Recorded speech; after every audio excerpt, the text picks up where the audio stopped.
Okay, we are making a picture that has different kinds of shapes in it today. And we are going to be painting in our shapes and our spaces. So I also have here some tempera paints, and I just wanted to show you that these caps are twist off. So righty tighty and lefty loosey. So I'm turning it to the left to get my caps off. All the other ones I already took off. So down at the bottom, I wrote my name with pencil. And you will probably want to draw your whole paper and pencil first, unless you don't have a lot of time. Then you might need to skip to the crayon part or the quick stick part. So, name and pencil, and I'm going to use a quick stick to draw my shapes. So you take off the little cap and just need to raise it up just a tiny bit to get the paint out. And then you're going to draw a nice circle. It doesn't have to be perfect. You just do the best you can. Okay, then next we're going to try a square. So I'm going to make one line coming down, and it's about as tall as my circle. Okay, and then I'm going to make a line going across. And I'm trying to make it as even as I can, because a square has 4 even sides. If it doesn't come out perfect, that's fine. We're just trying our best, trying to practice our shapes.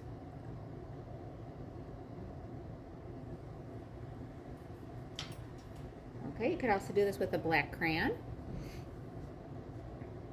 Next, I'm going to make a rectangle. So that's going to have a long side and 2 short sides coming down. And then a long side at the bottom. Okay, so we've got our circle, our square, our rectangle.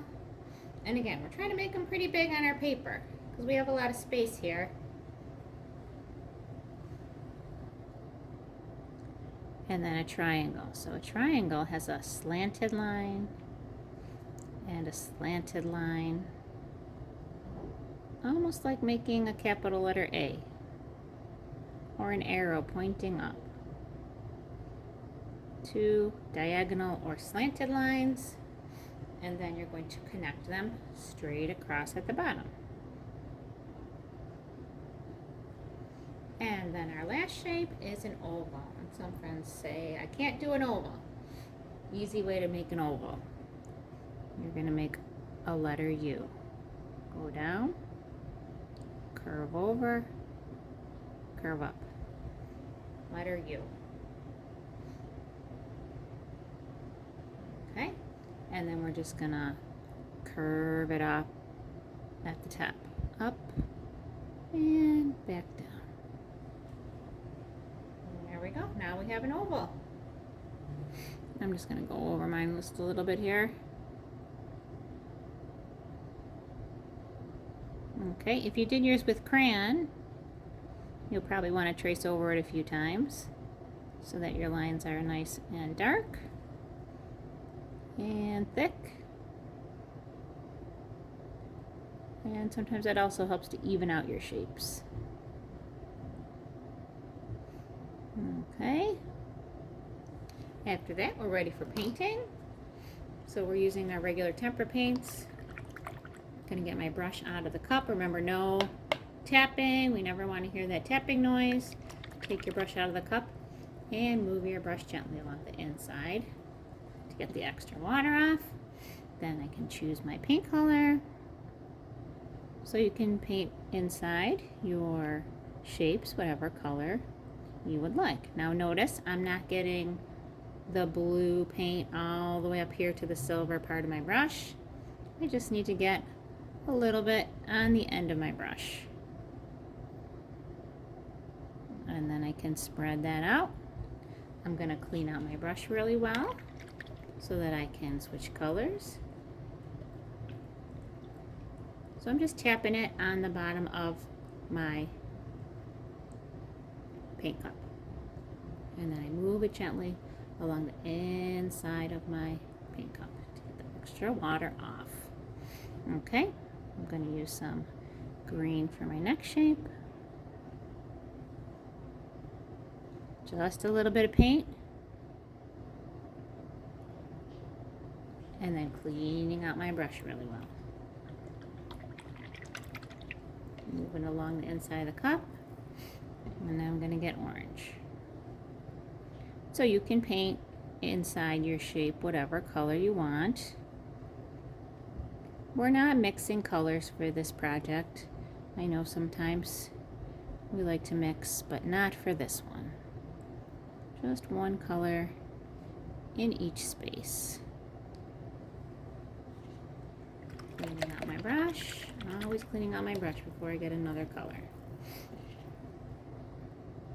This is supposed to be kind of like a fluorescent red color.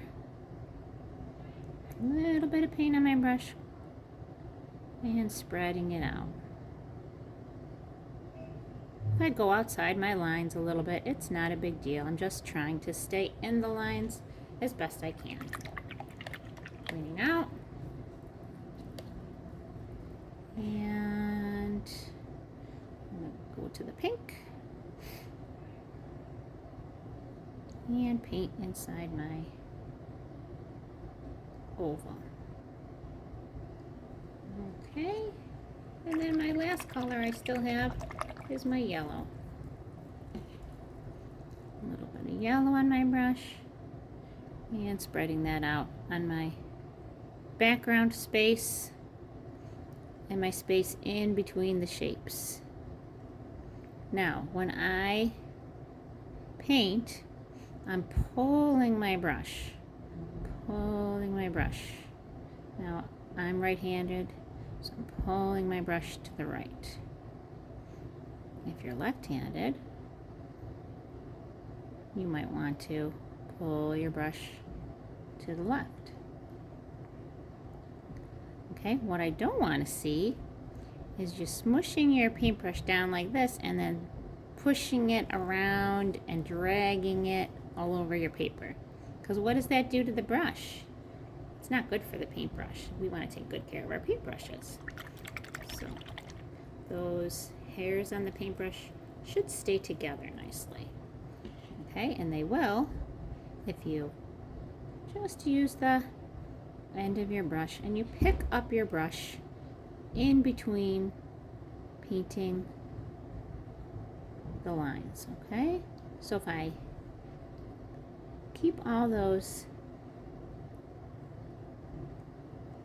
paint hairs together, I'm using my brush the correct way.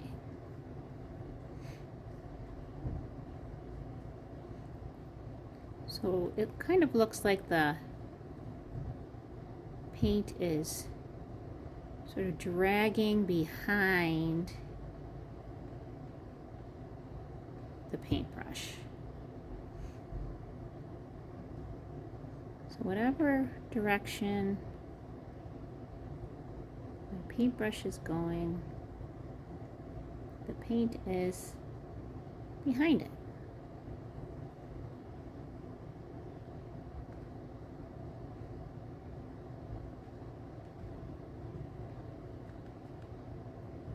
And I'm going to skip over my name. I'm going to try not to paint right on top of my name because I don't want to cover it up. All right.